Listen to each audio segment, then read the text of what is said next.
और हमें विश्वसनीय सूत्रों से ज्ञात हुआ है कि हमारे पास कुछ ऐसे सफेद पोश नेताओं के नाम भी है। अगर सरकार और एसटीएफ जल्द ही उनका खुलासा नहीं करती है तो उत्तराखंड बेरोजगार संघ प्रेस वार्ता करके उनका खुलासा करेगी। देखिए, एसटीएफ की जो कार्यप्रणाली है, उस कार्यप्रणाली का आज उत्तराखंड का बेरोजगार, उत्तराखंड के अभिभावक, समस्त उत्तराखंडी आज उस कार्यप्रणाली का कायल है। परंतु जो सफेद पोशों की बात आ रही है, क्या एसटीएफ उन तक अपने हाथ पसार पाएगी? मुझे नहीं लगता, क्योंकि ऐसे भी माफिया हैं जिनके बड़े बड़े नेताओं के साथ फोटो वायरल हुए थे, बड़े बड़े अधिकारियों के साथ फोटो वायरल हुए थे। तो मुझे नहीं लगता है, और ये एसटीएफ को भी समझ जाना चाहिए कि एसटीएफ को जिस मोड़ पर भी ये लगे कि वास्तव में अब हमारे हाथ आगे नहीं पहुंच पाएंगे, तो खुद एसटीएफ को आगे आकर एक लेटर सरकार के लिए लिखना चाहिए कि ये जांच हमारे दायरे से बाहर जा रही है। इस पर हो सके तो उच्च न्यायालय या उच्चतम न्यायालय के सिटिंग जज के निगरानी में सीबीआई से इसकी जांच करवाई जाए। देखिए, घाटे का सौदा किसका क्या है, ये अपने निजी स्वार्थ से हटकर अगर कोई बात करना चाहेगा, देवभूमि की यदि बात करें तो गैंग तो चल रहे हैं, 34 लोग गिरफ्तार हो गए हैं। ये गैंग नहीं है, यूपी के लोग यहाँ पर सम्मिलित हैं, इनामी बदमाश घोषित हो गए हैं। क्या ये गैंग नहीं है? जो आपके लोकतांत्रिक व्यवस्था में खड़ा होकर जो सर सिस्टम के खिलाफ लड़ रहे हैं, उसे आप गैंग कहेंगे? गैंग तो हमारी सरकारें हैं, जिन सरकारों की हेर देख में, जिन सरकारों की निगरानी में ये काम 22 वर्षों से चल रहा था। गैंग तो वो है। और हम इसलिए भी कहना चाहते हैं कि ये जो परीक्षा है, ये व्यापक स्तर पर इसका पेपर सर्कुलेट हुआ है और व्यापक स्तर पर धांधली इसमें आई है। तो अगर कल के दिन ये न्यायालय में भी जाती है बात, तो न्यायालय में इसने रद्द होना है, निरस्त होना है। इससे बढ़िया हम क्यों न्यायालय के रास्ते जाएं? वहां पर न्यायालय में यदि भर्ती जाती है, न्यायालय में इतने केस पेंडिंग पड़े हुए हैं, कम से कम 1.5-2 साल हमारा वहां बर्बाद हो जाएगा। इससे बढ़िया ये नहीं है कि सरकार खुद स्टैंड ले और 2 महीने के अंदर इस परीक्षा को पुनर्परीक्षा करवाएं। हिमाचल ने ये उदाहरण दिया है। अभी पुलिस भर्ती जो वहां हुई थी उसमें खामियां पाई गई, 15 दिन रद्द करके 15 दिन में उन्होंने दोबारा परीक्षा करवाई है। तो ये छात्रों के साथ न्याय है। वो न्याय नहीं होगा कि आप 2 साल इंतजार करवाओ। आज गली गली, गांव गांव, शहर शहर लोग सड़कों पर उतर चुके हैं। ये जन आंदोलन बन चुका है और हमारे जो पत्रकार बंधु हैं, उन लोगों ने इस चीज को प्रमुखता से जब उठाया तो आज ये तस्वीरें सबके सामने आ चुकी है। मुख्यतः हमारी जो 7 अप्रैल की रैली होनी है, उसमें 7 सितंबर की जो रैली होनी है, उसमें मैं कह लूं कि जो मुख्य मांगे हैं, सबसे फर्स्ट मांग जो उसमें है, वीडियो बीपीडीओ स्नातक स्तरीय परीक्षा, जिस परीक्षा के माध्यम से ये सारा भ्रष्टाचार उजागर हुआ है, उस परीक्षा में बड़े स्तर पर खरीद फरोख्त हुई है, बड़े व्यापक स्तर पर पेपर सर्कुलेट हुआ है। तो इस परीक्षा को तुरंत रद्द कर इसे दोबारा कराकर यहाँ के छात्रों के साथ न्याय करें, क्योंकि इससे सरकार के प्रति विश्वसनीयता बढ़ेगी, इससे आयोगों के प्रति विश्वसनीयता बढ़ेगी। हम इसलिए भी आरोप लगा रहे हैं कि अगर ये कहते हैं कि हम इसको रद्द नहीं करके कुछ बीच का रास्ता निकालते हैं, बीच के रास्ते 22 सालों से निकालते आ रहे हैं, और बीच के रास्ते में कभी विधायक के आदमी को क्लीन चिट मिल जाती है, कभी मंत्रियों के आदमी को क्लीन चिट मिल जाती है, कभी मुख्यमंत्री के जो लोग हैं उनको क्लीन चिट मिल जाती है। तो हम कभी नहीं चाहेंगे कि ये जो गंदगी साफ करने का जो हमारे प्रदेश का जो युवा है ये काम करेगा, उसमें ऐसी अड़चने आए। दूसरी जो हमारी मांग है, उसमें यूकेएसएससी, यूकेपीएससी, विधानसभा सचिवालय, सहकारिता विभाग में बड़ा घोटाला हुआ है। उच्च शिक्षा में भी आप देख सकते हैं, और स्वास्थ्य विभाग व एसटीएफ के पास जांच वाली जो भर्तियों में भ्रष्टाचार की जो भर्तियां उनके पास एसटीएफ के पास गई है, इनकी जांच उच्च न्यायालय, सर्वोच्च न्यायालय के सिटिंग जज की निगरानी में सीबीआई से करवाई जाए। ये प्रदेश के युवाओं की मांग है। तीसरी जो हमारी मांग है, प्रदेश की सरकारी नौकरियों में उत्तराखंड की महिलाओं को दिए जाने वाले 30% क्षेत्रीय आरक्षण के दृष्टिगत सरकार सर्वोच्च न्यायालय जाने की बजाय अध्यादेश लाकर इसका समाधान करे, हमारी माताओं बहनों के साथ न्याय करे। अगर सरकार के पास अध्यादेश लाने का यदि रास्ता खुला है और घर में ही ये काम हो जा रहा है, तो बाहर जाकर क्या करना है? सुप्रीम कोर्ट जाकर आप इस मामले को लटकाना चाहते हो, और इस प्रदेश का हित उसमें बिल्कुल भी नहीं है। तो सरकार से ये रिक्वेस्ट है कि आप 30% जो आरक्षण उस पर अध्यादेश लाकर आगामी विधानसभा सत्र में उसको एक्ट बना दें और हमारे माताओं बहनों को न्याय दें।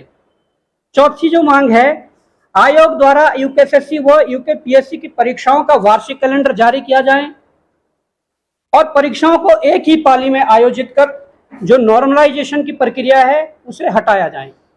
यहाँ पर लीगली तरीके से जो धांधली होती है, पेपर बिकना अलग बात है, पेपर आउट करना अलग बात है, या ब्लूटूथ के जरिए नकल कराना अलग बात है, और जो लीगल तरीके से नॉर्मलाइजेशन के माध्यम से जो ये धांधली कराई जाती है, इसमें आप कानूनी दांवपेच में भी पीछे रह जाते हैं।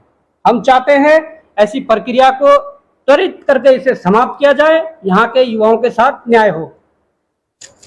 और पांचवा जो हमारा प्रश्न है, जो हमारी मांग है कि परीक्षाओं में प्रश्न पत्रों की जो छपाई का कार्य है वो आयोग के भीतर ही उच्च स्तरीय सुरक्षा में किसी विशेष समिति जैसे विजिलेंस की निगरानी में हो, एवं भविष्य में पेपर लीक होने पर आयोग की जवाबदेही तय हो। अब पेपर तुम लखनऊ से ला रहे हैं, छपा के राजस्थान से ला रहे हैं, तो स्वाभाविक है, और उसमें भी आप जो डेली बेस वाले होते हैं, जो कर्मचारी आउटसोर्स के कर्मचारी है, उनको आप जिम्मेदारी सौंपेंगे, तो ये होना तय है कि ये भ्रष्टाचार होगा। आयोग के अंदर ही ऐसा सिस्टम सेटअप किया जाए और उनके ऊपर एक विशेष समिति जैसे विजिलेंस वगैरह वो निगरानी रखें, और जो अगर ऐसी घटनाएं होती है तो उसमें आयोग ही जवाबदेही तय होगी। छठा जो पॉइंट है, विवादित परीक्षाओं की जांच कर अनियमितताएं पाए जाने वाली भर्ती परीक्षाओं पर तत्काल कठोर कार्रवाई हो एवं निर्विवादित परीक्षाओं की अग्रिम कार्रवाई यथाशीघ्र आरंभ की जाए। जो परीक्षाएं जांच में हैं उनकी जांच हो, और जो जांच में जिसमें निकलता है कि हाँ गड़बड़ी हुई है उस पर कार्रवाई हो। अन्यथा यदि कोई परीक्षा ऐसी दिखती है कि जिस पर कुछ नहीं हुआ है, बेवजह उसे लटकाया ना जाए, उसे उसकी आगे की कार्रवाई की जाए, उसमें नियुक्तियां दी जाए, उसमें डॉक्यूमेंट वेरिफिकेशन की जाए, जिससे हमारे जो युवा बेरोजगार है उनको इसमें सहूलियत हो सके, वो किसी विभाग में कार्यरत हो सके। सातवीं जो मांग है, सख्त नकल रोधी कानून का ड्राफ्ट यथाशीघ्र एक निश्चित अंतराल में तैयार करवाकर लागू करने से पूर्व युवाओं के समक्ष भी प्रस्तुत किया जाए। लोकतंत्र में यही खूबी है, लोकतंत्र में यही लोकतंत्र की मजबूती है। सरकार यदि कानून रोधी ये नकल रोधी जो कानून ला रही है, इसको एक बार ड्राफ्ट तैयार करके आप जनता के बीच रखिए कि हम इस तरीके से रख रहे हैं। ये कानून राजस्थान में लागू हो रखा है और आप उसके तर्ज पर उत्तराखंड में ये नकल रोधी कानून लागू करें। आठवीं जो हमारी मांग है, सभी बैकडोर जो चोर दरवाजे से होने वाली भर्तियों को पूर्ण रूप से रोक लगाई जाए एवं किसी विभाग में अस्थायी पदों पर होने वाली नियुक्तियों को भी पारदर्शी व्यवस्था लिखित परीक्षा के माध्यम से संपन्न करवाने हेतु प्रणाली विकसित की जाए। देखिए क्या होता है कि नेता मंत्री जो आजकल चल रहा है, किसी ने एक लेटर लिख दिया कि मुझे गुप्त सूत्रों से पता लगा कि वहां पर सीट खाली है, ये चल रहा है और ये सब आपके सामने वायरल हो रहा है, और मुझे वहां पर नियुक्ति, और विधानसभा अध्यक्ष तुरंत मोहर लगाकर कह रहे हैं कि इन्हें रक्षक के पद पर नियुक्ति दी जाए। तो ये नहीं है कि इसमें कोई सीधी भर्ती के माध्यम से नहीं हो रहा, ये अपनों को वही है कि अंधा बांटे रेवड़ी और अपनों को दो, ये वही सीन है। ये बैकडोर एंट्री पूर्णतः बंद होनी चाहिए। योग्य जो हमारे व्यक्ति हैं, योग्य हमारे बेरोजगार है, योग्य हमारे उम्मीदवार है, उनको इस प्रकार की नौकरियों में जाना है, और विभागों में अगर योग्य व्यक्ति बैठेंगे तो हमारा उत्तराखंड, हमारी देवभूमि जरूर प्रगति करेगा। अंतिम और 9वां जो हमारा पॉइंट है, उत्तराखंड राज्य के नागरिकों के हितों को ध्यान में रखते हुए उच्च शिक्षा सहायक प्राध्यापक भर्ती में एपीआई स्कोर को तत्काल हटाया जाए। वह यूसेट को विगत 6 वर्षों से अतिथि तक आयोजित नहीं हुई है, इसका वर्षवार आयोजन किया जाए। क्या कर रखा है कि हमारे जो उच्च शिक्षा जो है उसमें असिस्टेंट प्रोफेसर की भर्ती होती है, वहां पर बाहर के लोग, राज्य से बाहर के लोग और राज्य के हमारे लोग जो है, जो पीएचडी धारक या नेट क्वालिफाई होते हैं, वो उसमें एलिजिबल होते हैं। उसमें क्या करा इन्होंने, इन पूरा रिटर्न का सुपड़ा ही साफ कर दिया। रिटर्न के माध्यम से नौकरी नहीं दी जाएगी, जो एकेडमिक जो क्वालिफिकेशन होगी उस आधार पर मेरिट बनाकर और इंटरव्यू के आधार पर ये नौकरी देने की बात कर रहे हैं। और ये इतना बड़ा पद है असिस्टेंट प्रोफेसर का कि इसमें लाखों रुपए सैलरी है, और इस पद की लालच के लिए क्या गारंटी है कि हमारे जो आज पैसों में जो नौकरियां खरीद रहे हैं वो लोग इस पे दांव नहीं खेलेंगे। तो हमारा सरकार से निवेदन है कि उत्तराखंड के हित के लिए, उत्तराखंड के बेरोजगारों के हित के लिए इस प्रकार की प्रक्रिया को हटाया जाए। एपीआई प्रक्रिया को इसको हटाकर आप यहाँ पर लिखित रूप से इसे संपन्न करवाएं, और जो आपका इंटरव्यू का जो पार्ट रहता है वो 85 और 15 के रेशो में इसको संपन्न करवाया जाए। जी धन्यवाद।